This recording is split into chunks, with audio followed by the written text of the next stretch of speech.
शरण सिंह के मकान के जस्ट सामने खड़ी हूँ। कैमरामैन से गुजारिश है दिखाएं आपको उनका घर, और उनके घर के सामने से लगातार वी वांट जस्टिस, आवाज दो, न्याय चाहिए, ये नारे लगाते हुए पहलवान आगे बढ़ रहे हैं। इस मामले में उनकी एक ही गुजारिश, बृजभूषण शरण सिंह की गिरफ्तारी और न्याय उन बेटियों के साथ जिनके साथ गलत हुआ है। अरे बस में ले जाके क्या पता कहाँ छोड़े, पता थोड़ी था कि बस में ले जाके इंडिया गेट छोड़ेंगे। ये थोड़ी पता है कि बस में ले जाके इंडिया गेट छोड़ेंगे। क्यों जाएंगे हम इनकी बस से? जो सरकार को ये नजर नहीं आया कि बेटियां सड़क पर बैठी हैं, वो आज बस देकर सिंपैथी लेना चाहती है। अभी मैंने बात किया तो उन्होंने कहा कि अगर ये बस से जाते तो जो दिल्ली में जो प्रकार जाम इत्यादि उससे निजात मिल जाता, लोगों को परेशानियां होती। क्या कहना है इस पर? अच्छा एक बात आप मुझे बताइए, जब नेताजी की रैली होती है तब जाम नहीं लगता दिल्ली में? आज बेटियों के साथ अगर गलत हो रहा है, यौन शोषण हो रहा है, उसके लिए बेटियां आवाज उठा रही हैं, तो आपको जाम की फिक्र है? आपके घर में बहन बेटी नहीं है क्या? नमस्कार दर्शकों, हम पहुंच चुके हैं यहाँ जंतर मंतर। आप देख सकते हैं लगातार सारे पहलवान और उनके समर्थक जो हैं वो निकल चुके हैं जंतर मंतर से, और अब हम पदयात्रा पर हैं, मार्च कर रहे हैं इंडिया गेट के लिए। आप देख सकते हैं सभी ने हाथों में तिरंगा झंडा लिया हुआ है। कड़ी पुलिस की तैनाती है यहाँ पर, कड़ी सुरक्षा में पहलवान यहाँ से निकलते हुए नजर आ रहे हैं समर्थकों के साथ। मैं कैमरामैन से गुजारिश करूंगी कि वो दिखाए किस तरह लोगों ने हाथों में तिरंगा झंडा लिया हुआ है और सब भारत की बेटियों की सुरक्षा का नारा लगाते हुए आगे बढ़ रहे हैं, कर रहे हैं, और इनकलाब जिंदाबाद का नारा यहाँ पे लग रहा है। वी वांट जस्टिस, एक ही गुजारिश, एक ही डिमांड, क्या चाहिए? न्याय चाहिए बेटियों के लिए। बृजभूषण शरण सिंह जो कि इस केस में पॉक्सो के तहत जिन पर एफआईआर दर्ज है, उनसे, उनके खिलाफ सरकार से, कोर्ट से बस एक ही गुजारिश, न्याय चाहिए। तिरंगा झंडा लहराते हुए, अपने हाथों में कैंडल और दिल में मशाल जलाए हुए पहलवान बढ़ रहे हैं इंडिया गेट की। इसी सुरक्षा घेरे के अंदर पहलवान इस वक्त मौजूद हैं। सड़क पर देखिए, आप देख सकते हैं वो बैठ रहे हैं नीचे और लगातार वो प्रोटेस्ट कर रहे हैं, लगातार विरोध जताते हुए नजर आ रहे हैं, आगे बढ़ रहे हैं, नारेबाजी कर रहे हैं बेटियों के सम्मान के लिए, बेटियों के हक के लिए, जो कि न्याय है उसके लिए लगातार लड़ते हुए यहाँ पर नजर आ रहे हैं पहलवान। शांतिपूर्वक आपको बता दें कि ये कैंडल मार्च हो रहा है दिल्ली की सड़कों पर। हम लगातार बने हुए पहलवानों के साथ, उनके समर्थकों के साथ, और कयास ये भी लगाए जा रहे हैं कि इस कैंडल मार्च से कुछ बड़ा फैसला सरकार की तरफ से भी हमें देखने को मिल सकता है। इस कैंडल मार्च का बहुत अच्छा प्रभाव देखने को मिल सकता है। सत्यपाल मलिक बने हुए हैं, आइए देख लेते हैं, उनकी तरफ भी एक नजर मारते हैं। सर, देश का संविधान कहाँ जा रहा है? देश की बेटियां न्याय के लिए आवाज उठा रही हैं। कामयाब होगी, ये कामयाब होगी। हटा दो सब। आपको बता दें कि सत्यपाल मलिक जो कि इस वक्त व्हील चेयर पर है, चलने की हालत में नहीं है, वो भी इस रैली में, वो भी इस कैंडल मार्च में जुड़े हुए हैं ताकि बेटियों का समर्थन जिस भी रूप में वो कर सके उस रूप में करें। मोदी तेरी गुंडागर्दी नहीं चलेगी, किसान पहलवान एकता जिंदाबाद, ये नारे हमको सुनने को मिल रहे हैं। ये नारे हमें सुनने के लिए मिल रहे हैं यहाँ पर समर्थन में पहुंचे हुए लोगों से। किसान पहलवान एकता, किसान पहलवान एकता जिंदाबाद, ये बहुत बड़ा स्टेटमेंट आता हुआ दिख रहा है इन प्रोटेस्टर्स की तरफ से। नहीं चलेगी। मोदी तेरी गुंडागर्दी नहीं चलेगी, नहीं चलेगी। मोदी तेरी गुंडागर्दी। किस तरह से समर्थन करने पहुंचे? जी बिल्कुल, हम किसान आंदोलन में भी रहे 13 महीने राकेश टिकैत साहब के साथ, और आज इस आंदोलन में भी आए जब हमारी बहन बेटियां रोड पे बैठी हुई हैं, उनको कोई न्याय नहीं मिल रहा है। आप किसान हैं या पहलवान हैं? जी हम किसान भी हैं और पहलवान भी हैं और भगत सिंह भी बन जाएंगे अगर न्याय नहीं मिला तो।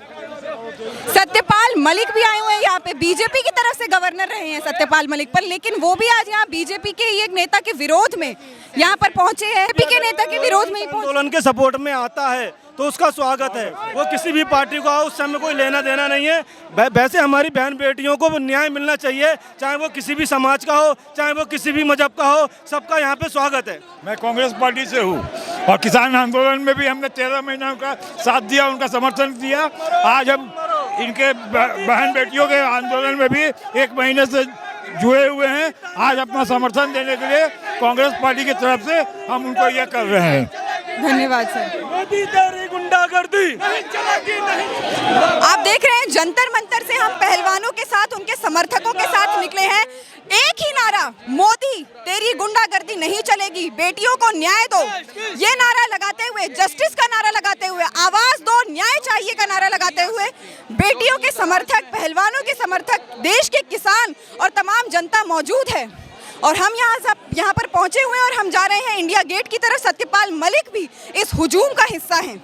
आइए कुछ लोगों से बात करते हैं। सत्यपाल मलिक जो कि चल नहीं पा रहे हैं, तो व्हील चेयर का हिस्सा बनके, व्हील चेयर पर बैठकर वो इस हुजूम का हिस्सा बने हैं। उनकी तरफ से इतना स्ट्रॉन्ग स्टेटमेंट सरकार के विरोध में। देखिए, मैं आपको फिर बताना चाहता हूँ, ये सरकार के विरोध में नहीं, ये बेटियों के समर्थन में है।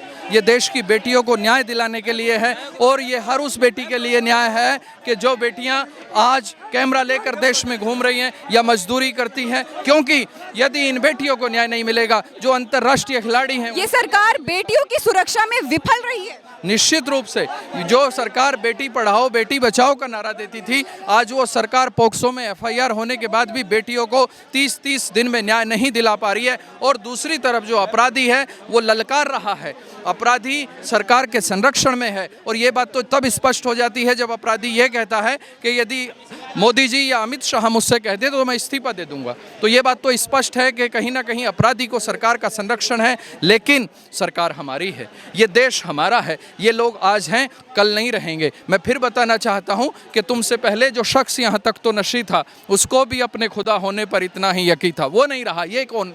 ये हमने बनाए हैं, हमने सत्ता दी है इनको। जनता सर्वोपरि होती है, we the people of India.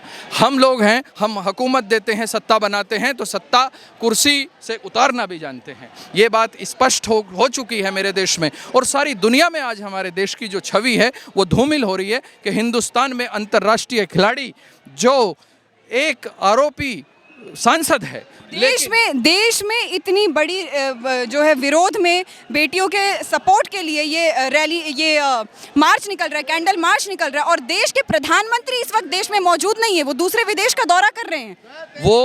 वो भ्रमण प्रधानमंत्री हैं, उनको दुनिया का भ्रमण करना है। वो आए थे चौकीदार बनके, लेकिन आज देश की आम जनता को अपनी बेटियों की लाज बचाने के लिए चौकीदार बना के छोड़ गए। आज इस देश में इस तरह से लोग सहमे हुए हैं। पिता अपनी बेटी को साथ स्कूल लेकर जाता है, भाई अपनी बहन को स्कूल छोड़ने जाता है, भाई अपनी बहन को ऑफिस छोड़ने जाता है। देश के प्रधानमंत्री अपने आप को रक्षाबंधन पर देश की बेटियों का, देश की माताओं बहनों का भाई बताते हैं, और आज जब बेटियों को न्याय नहीं मिल रहा है तो देश के प्रधानमंत्री इस पर कुछ भी नहीं बोल रहे हैं। देखिए, कथनी और करनी में इनकी में बड़ा फर्क है। इनकी कथनी कुछ और है, इनकी करनी कुछ और है। ये कहते थे बेटी बचाओ बेटी पढ़ाओ। इन्होंने कहा कि जब विनेश मेडल जीत कर आई, और मेडल जीत कर आने के बाद प्रधानमंत्री ने डिनर पर बुलाया क्योंकि फ़ोटो खिंचवाना था, और फ़ोटो खिंचवाते हुए कहा कि विनेश तुम मेरे परिवार की बेटी हो। और जब मोदी जी ये कहते हैं कि विनेश तुम मेरे परिवार की बेटी हो, तो मैं आज पूछना चाहता हूँ मोदी जी से कि तुम्हारे परिवार की बेटी 30 दिन से तुम्हारी चौखट से 500 मीटर दूरी पर न्याय की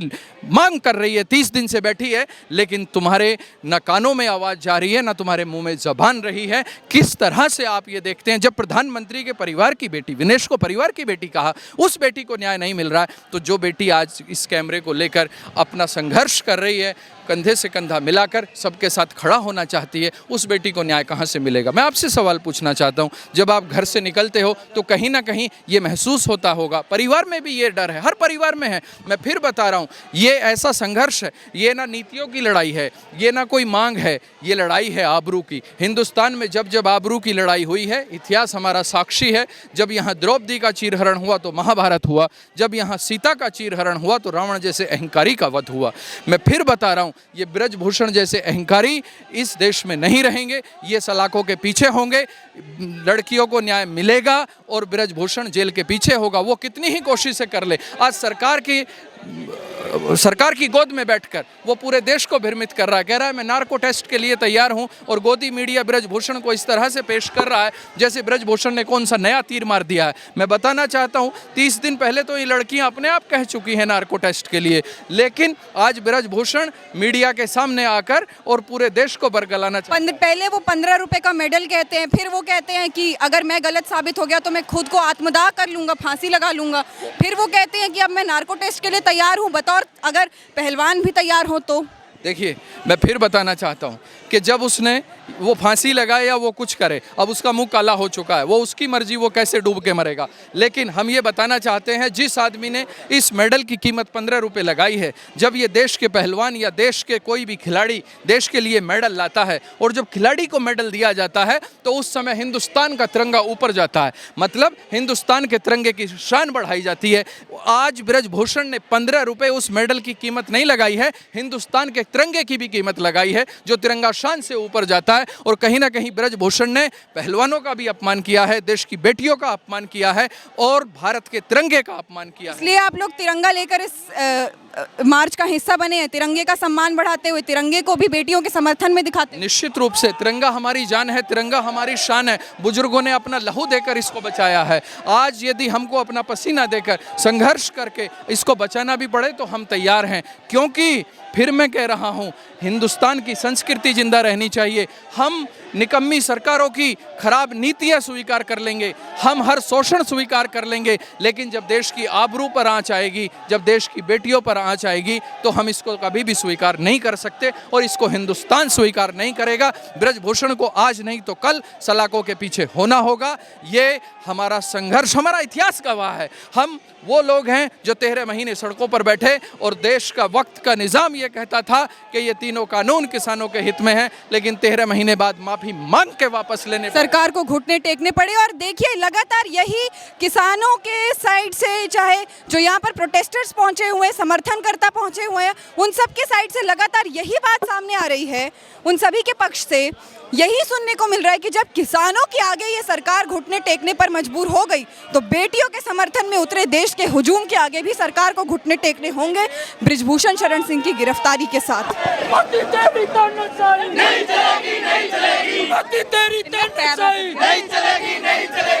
तेरी हिटलरशाही नहीं चलेगी, नहीं चलेगी। बहनों के सम्मान में, भीम आर्मी मैदान में, बहनों के सम्मान में, भीम आर्मी मैदान में, भीम आर्मी मैदान में, महिलाओं के सम्मान में, भीम आर्मी मैदान में। सत्ता के गलियारों से चप्पा चप्पा गूंज उठेगा जय भीम के नारों से, सत्ता के गलियारों से चप्पा चप्पा गूंज उठेगा जय भीम के नारों से। जुल्म करेगा सत्ता के गलियारों से, चप्पा चप्पा गूंज उठेगा जय भीम के नारों से। जुल्म करेगा सत्ता के गलियारों से, चप्पा चप्पा गूंज उठेगा जय भीम के नारों से।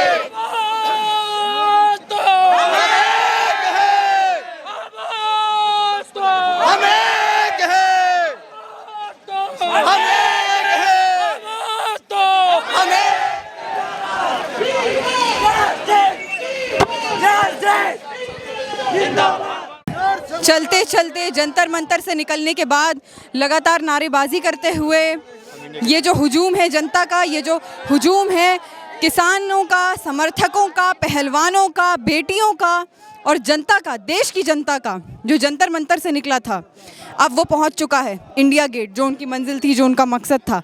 यहाँ आना, कैंडल मार्च निकालना, यहाँ तक यही सरकार को एक चुनौती, सरकार को एक बड़ा स्टेटमेंट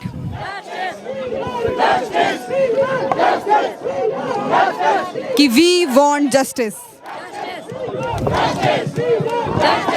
आप देख रहे हैं मोर इंडिया न्यूज़, मैं सताक्षी पांडे, खबर जो सच का आईना दिखाए।